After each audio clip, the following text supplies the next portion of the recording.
This video demonstrates the installation of a Zep Solar ZS Wave array on a corrugated metal roof constructed with east-west framing members. For full instruction on how to install a ZS Wave PV array, visit the Zep Solar website at zepsolar.com. There you will also find the Zepulator online design tool, which will assist you in your layout design, specify attachment point spans and cantilevers, and generate a bill of materials. Using your Zepulator layout for reference, mark the location for each cam foot. Then install big feet at each of these locations. To install a big foot, first align the mounting holes in the flange over the center of an east-west framing member. Shift the big foot to align the mounting holes with the peaks of the corrugations while staying centered over the layout mark. Drive 2 self-tapping ceiling lag screws through the corrugated peaks at either end of the big foot, taking care not to crush the roof surface. EPDM on the bottom of the big foot provides a watertight seal at the roof penetration, eliminating the need for additional sealant. For aesthetic purposes, the columns of the big feet on the far edges of the array can be shifted inward relative to their layout marks. Ensure that both lag screws will land outside of the mark.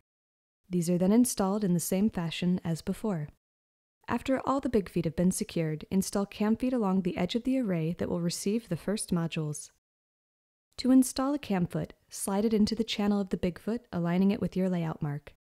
Use the flat tool to rotate the lower portion of the cam foot, called the cam nut, 1/4 turn clockwise, securing it in the channel of the big foot. Install the top and bottommost cam feet first, and then run a string line between them. Install the remaining cam feet in this column using the string line to ensure that the front row is straight and the rockets on the top of the cam feet are level. After all the cam feet have been secured on the first column of the big feet, array skirt sections are installed. Place the first section of array skirt on the key side of the cam feet, adjust for the correct cantilever, and rotate it into place. To keep the array skirts secure, insert a jamb into each cam foot. To install the next section of array skirt, place a spacer onto the key side of an interlock and insert the interlock into the array skirt at a slight angle, aligning to the timing marks on the top of the interlock.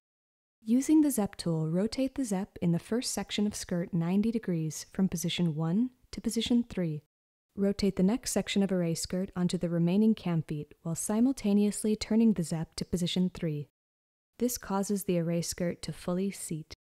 The array skirt will serve as a jig to keep the first column of modules straight and square during installation.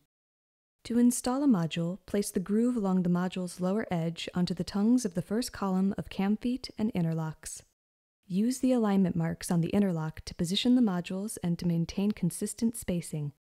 The marks are about 1/2 inch or 12 millimeters apart.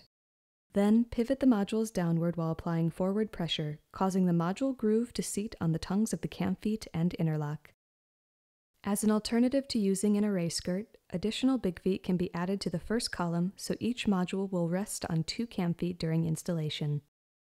An interlock is then installed to couple the modules. After the first modules have been installed, install cam feet along the opposite side of the module.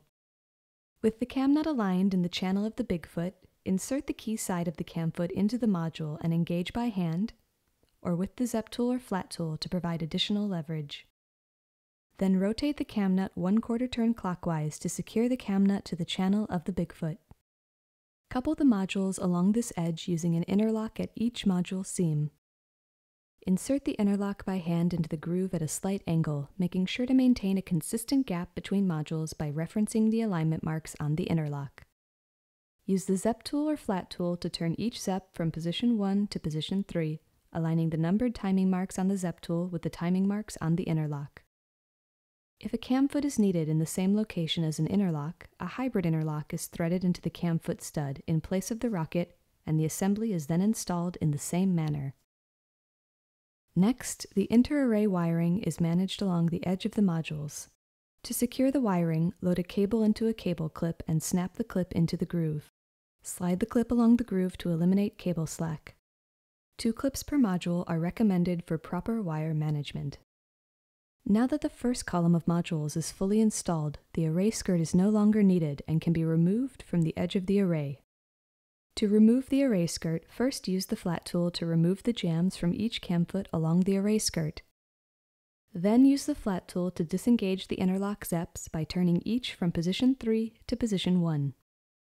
Rotate each section of array skirt off the cam feet. Remove the interlock spacer and reinstall the key side of the interlock at the module seam. These sections of array skirt can be reused for future array installations.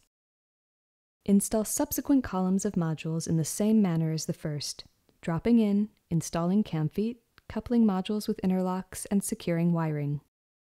The tongues of the interlocks and cam feet allow fine adjustments to be made to the modules in order to optimize placement and to correct for slight variation in frame size, while ensuring that columns are straight and gaps between modules are consistent.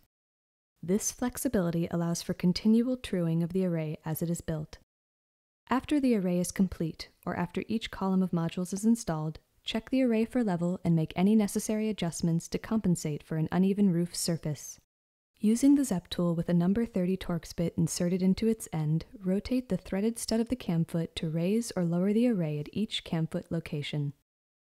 Because the interlock is a listed device for establishing ground bond connections between modules in both the east-west and north-south directions, there is no need to install separate grounding hardware within the array. In order to carry the ground bond path back to Earth, install a ground Zep with a quarter turn of the Zep tool on the perimeter of the array, where it can receive the PV array equipment grounding conductor. This completes the installation of a Zep Solar ZS Wave array on a corrugated metal roof.